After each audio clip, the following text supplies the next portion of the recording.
What's up, you guys? Welcome and welcome back to my channel. It's your girl Melva, simply Melva that is, and your girl is back with another video. Guess I am back with another video. If you are new here, hey girl, hey, don't forget to hit that subscribe button before you leave. And if you are a returning subscriber, what's up? So as y'all can tell by the title, today I'm going to be giving you guys a story time, which is my labor and delivery story time. If you are interested in hearing my story, keep on watching. Hey guys, just popping in to let you guys know there will be two parts to this video due to the lack of storage space on my phone. So stay tuned and continue watching. On to the video. Okay, so I'm just gonna get right into it. My due date was originally April 24th, but being that he measured big and I had previous C-sections, emergency C-sections, they ended up scheduling me to have a C-section on Easter Sunday. And so I just was so ecstatic and just thought that, you know, I was gonna have him on Easter Sunday. But God had another plan and he was ready to come. So on April 15th, I started having contractions, I say around like 8:30 or 9 o'clock in the morning. I've been having contractions for like months. I say probably like 3 months. So it was kind of like, you know, I just thought, you know, I was just having regular Braxton Hicks contractions. But the contractions were getting stronger. And so I had got up and I went to the bathroom, and it might be a little TMI, but I was having a BM, and I'm just like, man, like, you know, like this is, you know, it's signs of getting ready to go into labor. So I was just like, okay, the pains are getting stronger. I'm sitting there in the bathroom and I'm trying to breathe through the contractions, and I'm just like, I think today is the day. Like, it is the real deal, because my boyfriend, he would always ask me every day, do you think we should go to the hospital? Do you think we should go to the hospital? And I'm like, no, there's no need. Like, I will know when I need to go. So, like I said, it was Friday, April 15th, between 8:30 and 9 o'clock that morning. I was in the bathroom. I was having more contractions. And so I just ended up calling him to the bathroom. And I'm like, hey, I think today is going to be the day. So he was like, okay. So after that, we started getting our stuff together. I already had my hospital bag packed. I didn't have my hospital bag packed. I had the baby's hospital bag packed. So I had to pack mine. I had to get Joshua's stuff together. And then we have a 5-year-old. So it was a school day for him. Was it a school day for him? No, it wasn't actually. He was out of school that day. So we ended up having to get his bag together because Joshua's mom was gonna come get him. So I'm trying to pack my bag, orchestrate everything, trying to get everything together, all while having contractions. Y'all, when I tell you those contractions was whooping my, it was terrible. I kept trying to stop.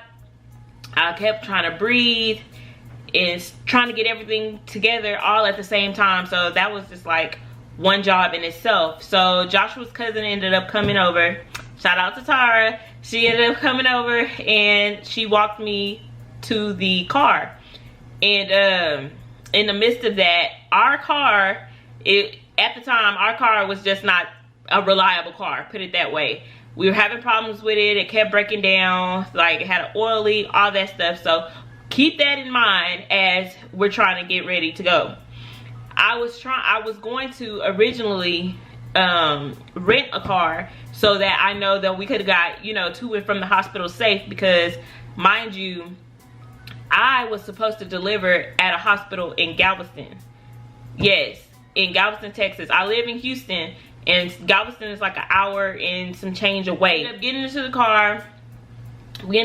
the car, and yeah, like, you know, I was like, Josh, how far away is it? And he was like, it's like an hour and some change. And I'm just like, oh my God, like I am in dire pain. I was in so much pain, y'all. Like the pain was like unbearable. And then on top of the pain, I was feeling pressure. So I knew that if I hadn't gotten to that hospital, like, you know, it was like, I'm gonna give birth in the car, basically.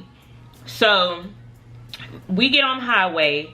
We're driving and I'm calling the hospital in Galveston and I'm telling them, you know, I'm in labor. I was supposed to come for a scheduled C-section on Sunday, April 17th, but the contractions are basically coming back to back, like 2 to 3 minutes apart. So we had to stop and get gas. Y'all, like when I tell you it was so much going on, I was in pain. I was, you know, being up that day because I'm telling Josh I'm in pain, like we have to get to the hospital. So he's like, you're not gonna make it all the way to Galveston, basically. So we got to Pearland, and Pearland's probably like 20 minutes away from where we live. And I basically told Josh, turn around, go to the Pearland hospital. We're not gonna make it to Galveston. Like I'm in too much pain. The car is like acting like it wanted to break down, and I'm just like, you know, I can't take it. Like I cannot take it. So we get to the Pearland hospital, and mind you, it's an emergency room, but they don't have an OBGYN there. So they hooking me up to all these IVs. They're asking me 1,000,001 questions. I'm trying to breathe through the contractions. It's so many nurses and doctors coming and going, and I'm worried about Josh because I'm like, Lord, the car, like they're telling me you're not going to be able to deliver here because we don't have an OBGYN like, you know, in this hospital. So we're going to have to transport you to the nearest hospital. So I'm like, how far is this hospital away? They're like, oh, it's right up the street, like probably 10-15 minutes. I'm like, okay. So they called the ambulance to basically transport me to that hospital, and Josh had to drive the car, which is breaking down, to the hospital. So I'm worried. Josh had my phone. I couldn't call him. I couldn't get in touch with him in no kind of way. They wouldn't let him in the back because he had our 5-year-old, so he couldn't come back there with me. So this whole time I'm just like praying that everything is good with him, everything's good with the car, like hopefully his mom makes it in time. I'm just like, if I have a C-section and he's not there with me, I'm gonna be pissed off. Like I want him back there with me. Y'all, it was so much going on. This is why I could not vlog the process, because it was so much going on.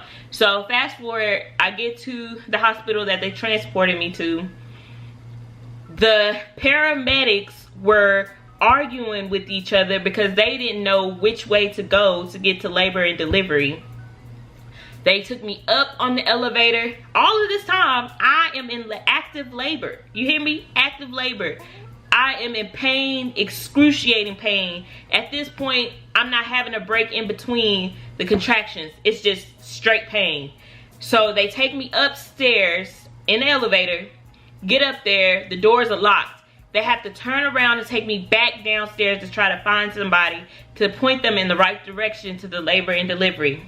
Y'all, this whole time I'm taking it like a G. I didn't cry, I didn't do none of that, but I was in so much pain. I'm just like, somebody put me out of my misery. Like, it was terrible. It was terrible. So when we finally got in the room, they started asking me 1,000,001 questions again. Asking me questions, making me sign papers. Joshua actually was there. Like as soon as I got in the room, he came in, and I was like, oh, thank God, because I was so worried.